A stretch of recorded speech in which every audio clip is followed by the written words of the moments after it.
Assalamualaikum warahmatullahi wabarakatuh. Pada materi kali ini, Ibu akan membahas mengenai pertumbuhan dan perkembangan individu. Apa yang dimaksud dengan pertumbuhan?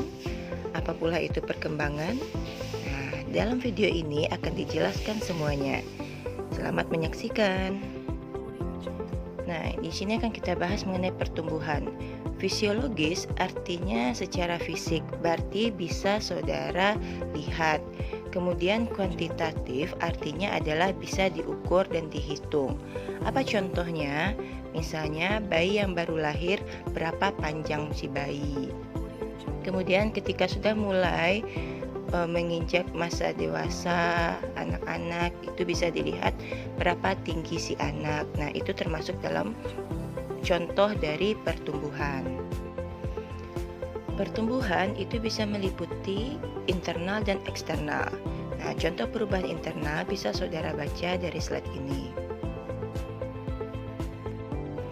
Sedangkan untuk contoh dari perubahan eksternal bisa saudara baca pada bagian berikut ini.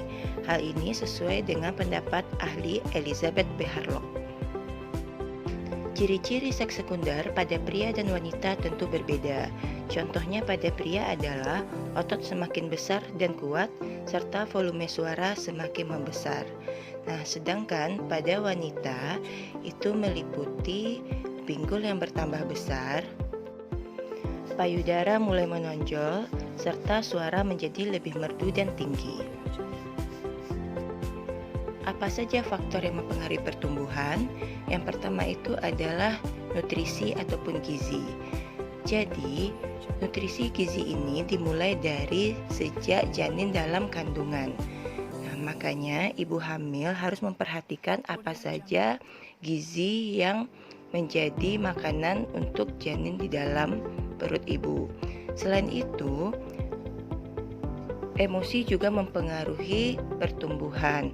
Makanya ibu hamil juga harus mampu mengelola emosi dengan baik sehingga tidak akan mengganggu pertumbuhan janin yang dikandungnya. Nah, sedangkan perkembangan itu berupa psikologis yang bersifat kualitatif. Artinya, kualitatif di sini tidak bisa dihitung. Saudara hanya bisa memperhatikan dari aspek-aspek yang ditampilkan. Apa contoh dari perkembangan? Misalnya pengelolaan emosi, kecerdasan, kematangan, itu termasuk dari contoh perkembangan. Nah, yang berikutnya kita bahas adalah faktor yang mempengaruhi perkembangan. Menurut aliran nativisme, nah saudara ingat natif itu keturunan dan pembawaan. Jadi, menurut aliran ini, individu itu dipengaruhi oleh keturunannya, siapa orang tuanya, siapa keluarga besarnya, itu sangat mempengaruhi aspek perkembangan si individu. Kemudian ada aliran empirisme. Empiris di sini adalah pengalaman.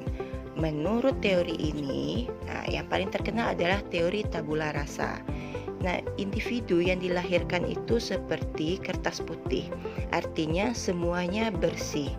Lingkunganlah yang akan mempengaruhi sehingga si individu itu akan menjadi apa ke depannya.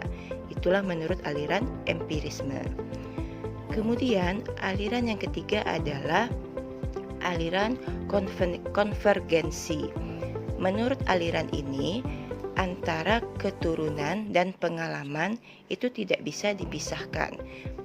Kedua aspek itu sangat mempengaruhi untuk perkembangan individu ke depannya. Jadi, apakah pertumbuhan dan perkembangan itu sama? Jawabannya tidak, tapi mereka saling berkaitan. Nah, selanjutnya prinsip atau hukum perkembangan. Pertama itu ada hukum tempo perkembangan. Yang namanya tempo berarti ada cepat atau lambat. Nah, artinya perkembangan yang dilalui individu pada periode tertentu itu bisa cepat atau lambat dengan individu lainnya, asal sesuai dengan rentangannya. Contoh, ada bayi yang umur 8 bulan sudah bisa berjalan. Ada juga bayi yang baru umur 15 bulan baru bisa berjalan. Apakah itu normal? Ya, asal masih sesuai dengan temponya. Kemudian kalau irama perkembangan itu cepat dan lambatnya. Ada individu yang cepat menangkap materi pembelajaran, ada juga yang sudah berkali-kali. Nah, jadi asal sesuai dengan rentangannya itu masih normal. Oke, demikian saja materi mengenai pertumbuhan dan perkembangan kali ini.